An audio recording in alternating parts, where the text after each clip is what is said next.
अली भाई, अरशद शरीफ के कत्ल के बारे में आपका पॉइंट ऑफ व्यू नहीं आया, कैसे आए मेरे भाई? रोजाना एक नई कहानी आ रही है।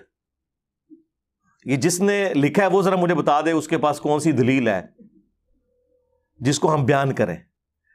यानी दो पार्टियां खड़ी हुई इस टॉपिक के ऊपर, या तो कोई इस्टेब्लिश हो के तहकीकात हमारे सामने आ जाए ऐसी कि जिसके ऊपर लोग मुत्तफिक हैं, फिर तो हम कोई राय कायम करें।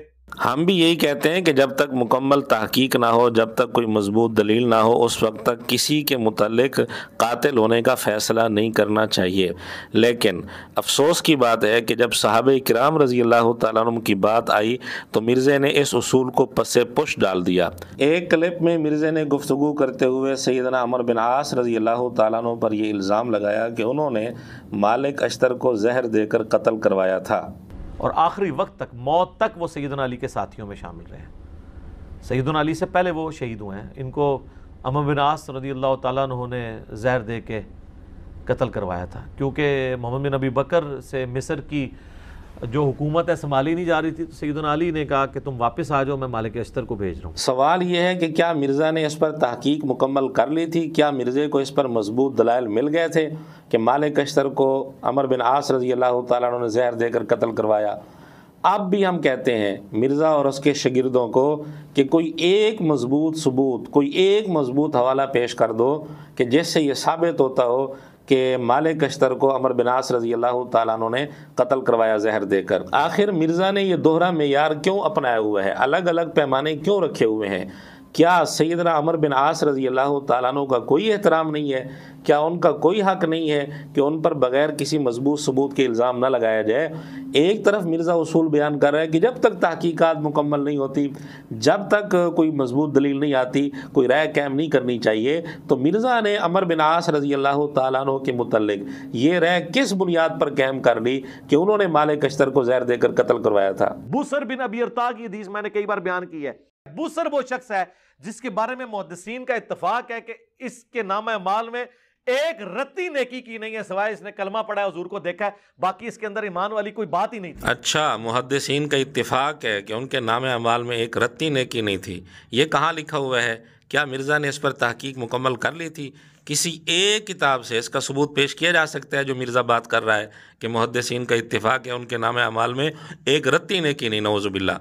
जितना ये जालिम शख्स था, जिन बच्चों के नाम अली होते थे उनको कत्ल करवा देता था हज़रत मुआविया को खुश करने के लिए, ये वो बंदा है बुसर इब्ने अबी अरता। उठाएं इब्ने हजर अस्कलानी की अस्मा और रिजाल की किताबें और बुसर का तारुफ देखें। मिर्ज़ा ने बुसर बिन अबी अरता रज़ी अल्लाह तआला अन्हु पर जो इल्ज़ाम लगाया कि जिन बच्चों के नाम अली होते थे उनको ये कत्ल करवा देते थे हज़रत मुआविया रज़ी अल्लाह अन्हु को खुश करने के लिए, क्या मिर्ज़ा ने इस बात पर तहकीक अपनी मुकम्मल कर ली थी? अब भी हम कहते हैं मिर्ज़ा और उसके शागिर्दों को सिर्फ़ एक मजबूत सबूत पेश कर दें, सिर्फ़ एक मजबूत सबूत जिससे ये बात साबित हो जो मिर्ज़ा इल्ज़ाम लगा रहा है कि जिन बच्चों के नाम अली होते थे ये उनको कत्ल कर देते थे हज़रत मुआविया रज़ी अल्लाह अन्हु खुश करने के लिए। अब सवाल ये है कि एक तरफ मिर्ज़ा ये उसूल बता रहा है कि जब तक तहकीकात मुकम्मल नहीं हो जाती किसी पर कत्ल का इल्ज़ाम लगाना या इस किस्म की कोई राय कायम करना दुरुस्त नहीं। दूसरी तरफ सहाबे किराम रज़ी अल्लाह तआला अन्हु पर बेधड़क होकर, ढीठ बनकर और पूरी बेशर्मी के साथ बग़ैर किसी सबूत के इतने बड़े बड़े इल्ज़ामात लगा रहा है, क्या ये मुनाफ़िकत नहीं है?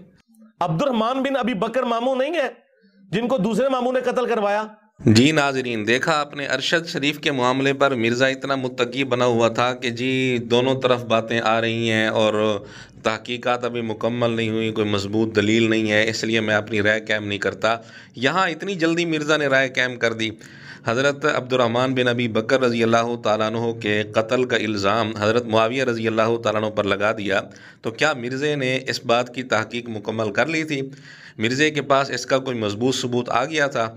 हम तो ये कहते हैं कि किसी किताब से सही सनद के साथ सिर्फ इतना ही साबित कर दो कि अब्दुर्रहमान बिन अबी बकर रज़ी अल्लाह तआला अन्हु को कत्ल किया गया था। कातिल कौन है वो तो बात की बात है, कत्ल किया गया था, सिर्फ इतना साबित कर दो। अब हमारा ये सवाल मिर्ज़ा और उसकी रूहानी ज़ुर्रियत पर कर्ज रहेगा, पहले तो ये साबित करें कि अब्दुर्रहमान बिन अबी बकर रज़ी अल्लाह तआला अन्हु को कत्ल किया गया था, फिर ये साबित करें कि ये कत्ल हज़रत मुआविया रज़ी अल्लाह तआला अन्हु ने करवाया था। अगर इसका कोई मजबूत सबूत नहीं है इनके पास, तो किस बुनियाद पर सैयदना मुआविया रज़ी अल्लाह तआला अन्हु पर इस कत्ल का इल्ज़ाम मिर्ज़ा ने लगाया है? और इस शख्स की कब्र वहां पे खोदी गई जो इलाका हजरत उमर के दौर में हुजर इब्ने अदी ने फतह किया हुआ था। हाय हाय हाय। और आखिरी वक्त में कहा गया कि बचत की एक सूरत है कि हजरत अली पे लानत कर दो, छोड़ देंगे। उनका पूरी जिंदगी अली से इश्क किया। अब मौत को देख के तो मैं हजरत अली के ऊपर सबो शतम कर दूं।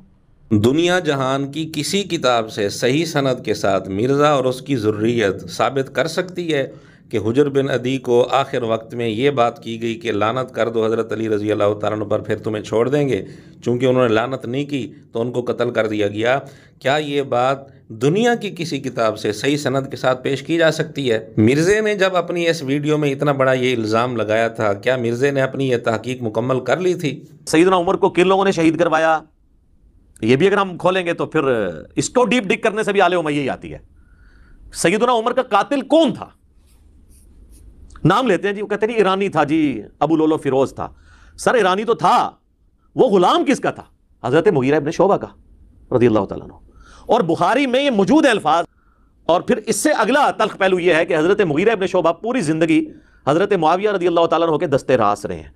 अब अगर मैं फिलिंग दी ब्लैंक्स करना शुरू करूं तो मैं अब्दुल्ला इब्न सबा वाला जो ढोंग इन्होंने रचाया नासबियों ने, उससे बेहतर स्टोरी अहादीस की बुनियाद पर बिल्ड कर सकता हूं कि हजरत उमर के कातिलीन कौन है कि जिन्होंने पूरे इस्लामिक सिस्टम को नुकसान पहुंचा के बाद में उसके ऊपर कब्जा किया है। मिर्ज़ा ने किस तरह अपना बुग़्ज़ निकाला और ज़बरदस्ती कड़ियाँ जोड़कर सैयदना उमर रज़ी अल्लाह तआला अन्हु की शहादत का ज़िम्मेदार हज़रत मुआविया रज़ी अल्लाह तआला अन्हु को बनाने की कोशिश की। कड़ियाँ यूँ जोड़ी कि अबू लोलो फ़ैरोज़ ये ग़ुलाम था हज़रत मुगीरा रज़ी अल्लाह अन्हु का, हज़रत मुगीरा रज़ी अल्लाह अन्हु दस्ते रास थे हज़रत मुआविया रज़ी अल्लाह तआला अन्हु के। लेकिन हम मिर्ज़ा को मिर्ज़ा की ज़ुबान से ही झूठा साबित कर देते हैं। मिर्ज़ा एक वीडियो में ख़ुद ये तस्लीम कर चुका है कि हज़रत मुगीरा रज़ी अल्लाह तआला अन्हु पहले हज़रत अली रज़ी अल्लाह तआला अन्हु के करीबी साथी थे, फिर बाद में आखिर में हज़रत मुआविया रज़ी अल्लाह तआला अन्हु के साथ मिले थे, वरना पहले हज़रत अली रज़ी अल्लाह तआला अन्हु के बहुत करीबी साथी थे। उनका हज़रत अली रज़ी अल्लाह तआला अन्हु के साथ बहुत ज़्यादा ताल्लुक़ था। और मुगीरा इब्न शोबा भी यार क्या बात करें, तो पूरी जिंदगी तो हजरत अली के शिया रहे हैं। आपको पता है ना,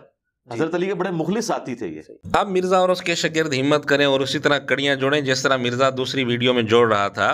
अगर हज़रत उमर रज़ी अल्लाह तआला अन्हु की शहादत का ज़िम्मेदार इस तरह ज़बरदस्ती कड़ियाँ जोड़कर बनाना है तो नौज़ुबिल्लाह अब ये ज़िम्मेदार कौन बनेगा? हज़रत मुआविया रज़ी अल्लाह तआला अन्हु के बुग़्ज़ में आकर मिर्ज़े ने ज़बरदस्ती कड़ियाँ जोड़ तो दी, लेकिन इसका नतीजा कितना ख़तरनाक निकलेगा मिर्ज़े की ज़ुबानी आप सुन चुके हैं कि हज़रत मुगीरा रज़ी अल्लाह तआला अन्हु तो पहले हज़रत अली रज़ी अल्लाह तआला अन्हु के बहुत ज़्यादा करीबी थे। अब इस तरह ज़बरदस्ती कड़ियाँ जोड़ने का नतीजा कितना ख़तरनाक निकलेगा।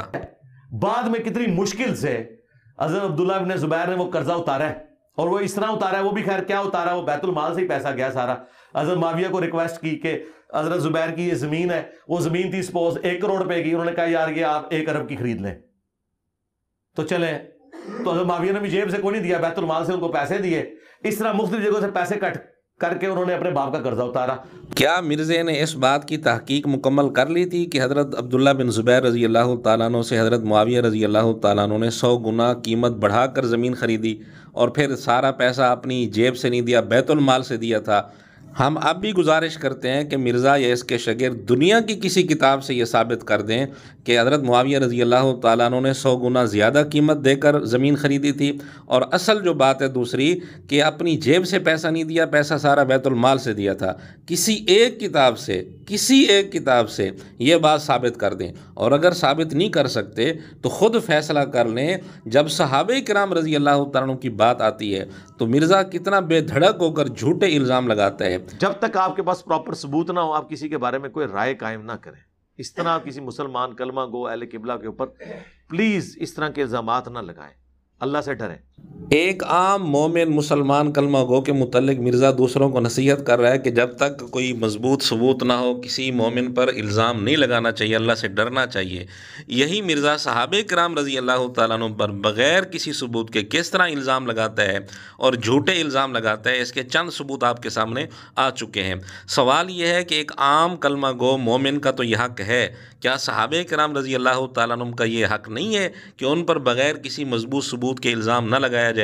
एक आम मोमिन के बारे में तो अल्लाह से डरना चाहिए, क्या सहाबे किराम रज़ी अल्लाह तआला अन्हुम पर इल्ज़ाम लगाते हुए अल्लाह से नहीं डरना चाहिए?